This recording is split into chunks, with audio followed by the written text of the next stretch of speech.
It's so wonderful to be joining together with all of you today from these holy banks of Mother Ganga, from the lap of the Himalayas, and joining together with so many of my sisters and brothers and close dear friends coming together from all over the world. And this is really the key. Our world is without limits. The limits are those that we impose by our minds, by our ways of thinking, by our ignorance, by our illusion. And so to come together today and to share from so many different perspectives how we together can live beyond these limits.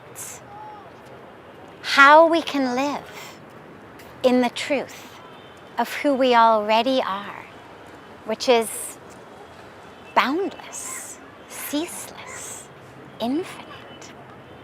There's a beautiful prayer that we chant that says, Asatoma Sadgamaya, Tamsoma Jyotirgamaya, Mrityorma Amritam Gamaya. And it means, oh God, lead us from the falsehood of separation into the truth of oneness. Lead us from the darkness of ignorance into the light of truth and wisdom. Lead us from the identification with this small, temporary, ever-changing existence into the true awareness, the true identification with the boundless, ceaseless, infinite soul. That's who we are. And I begin with that because, A, that is what gives us the experience of the truth of being beyond limits. It's the only way. The physical body has limits, lots of them. The only way to go beyond the limits is to stop identifying with that which is limited. So it's not about increase my skills, increase my capacity. I mean, that's great, sure, by all means. Learn lots of skills, increase your capacity, of course. We've got a body, we've got brains, we've got intelligence, we've got initiative, we've got all of that. By all means, use it, enhance it, develop it.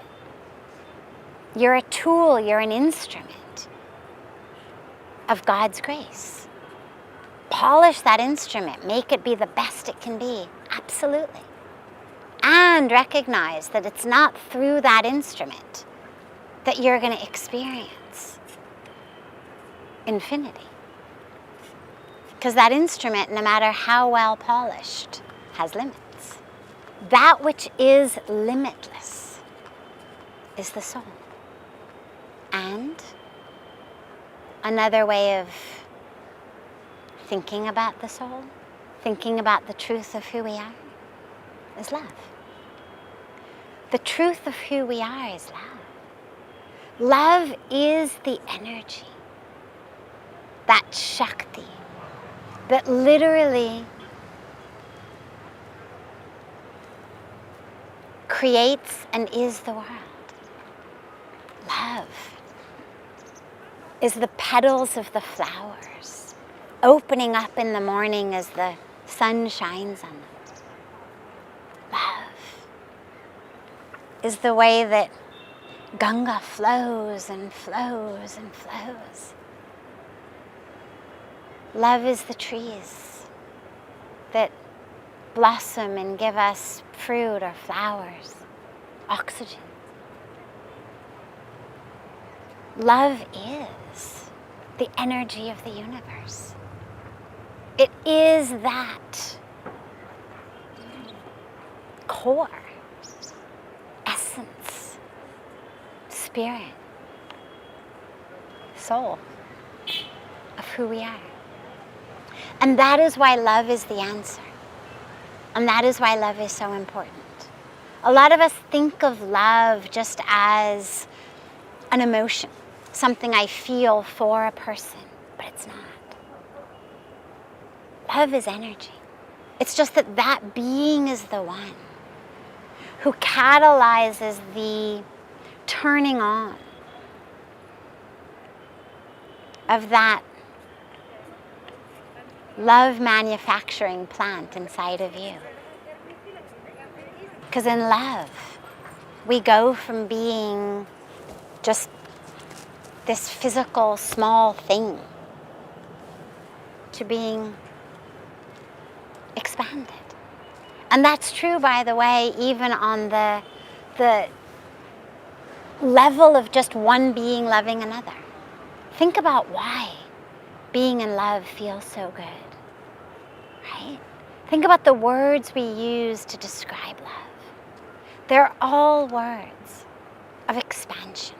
We speak about melting and merging and swimming, and we think about, or we speak about volcanoes and fireworks.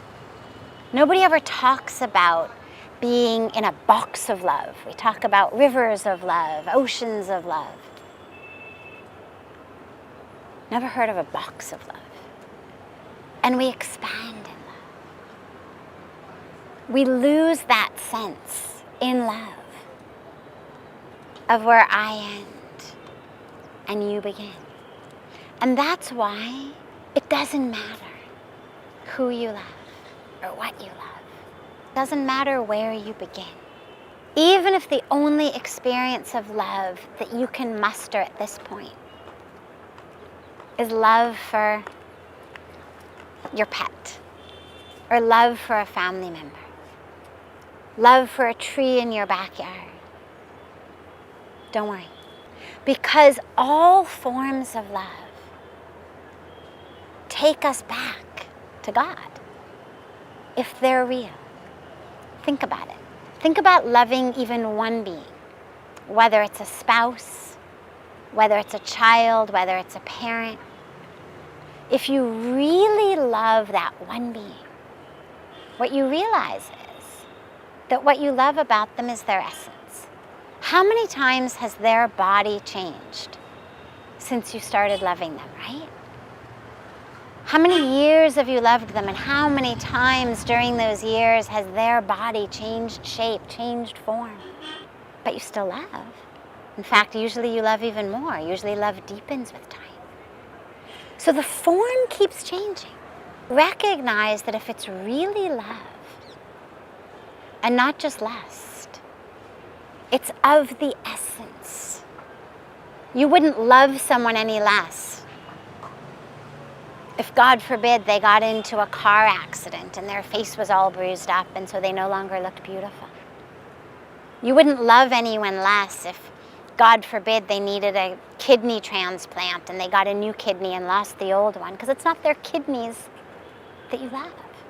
It's not their face that you love. You may also enjoy it. You may also appreciate it. But you wouldn't stop loving them. What you love, if it's really love, is the essence, means the soul. Spirit means the divinity, means God. Doesn't matter what you call it, but recognize that whoever you love, whomever you love, whatever you love, if you really love, you're loving God. And that's what's so beautiful about being in love, is it gives us that experience of the truth of who we are, which is expansive, boundless. That's why, as I was saying, it feels so good. And we're always trying to get back to that experience. But sadly, a lot of us try to experience it in ways that are not so helpful, not so skillful, not so efficient. We eat a lot. We shop a lot. We buy a lot. We do a lot. Thinking that if I somehow stuff my physical stomach with food, that I'm somehow fuller, more expansive. If my stomach is expanded, I'm expanded. Or if my closet is expanded, I'm expanded. If my possessions are expansive, I'm expansive. No. No amount of chocolate cake makes us connect with the truth of who we are. No amount of shopping puts us in touch with the truth of who we are. But the urge is good. We're just going about it in an unskillful way. And all I have to do to know, to experience that sense of real expansion, is a spiritual practice that gets me in touch with the truth of who I am. And perhaps the easiest of those spiritual practices is to love. To really deeply love.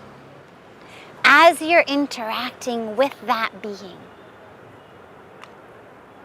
recognize that it's the essence you love, and allow your soul to connect with their soul. Because that's the beautiful piece. In order to connect with their soul, you have to go at it from your soul. Body can't connect to soul.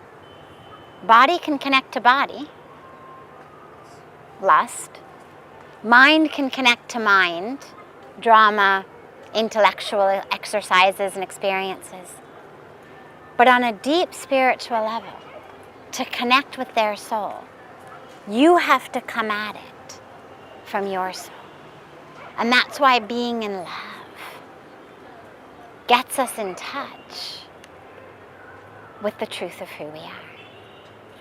So I'm a very big fan of love.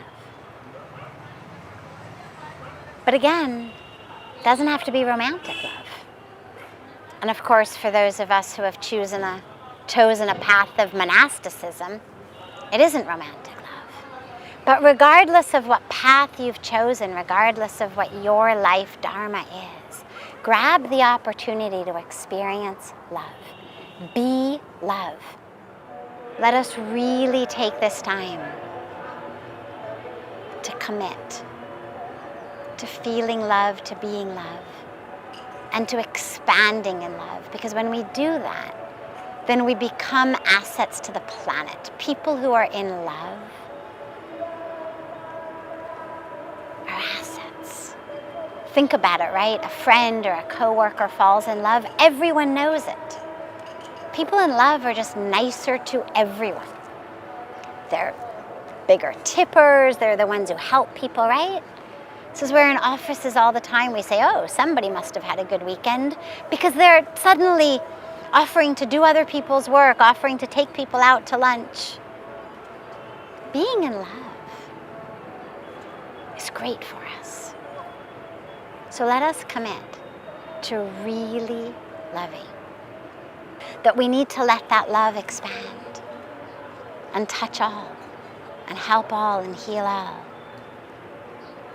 Because all of creation,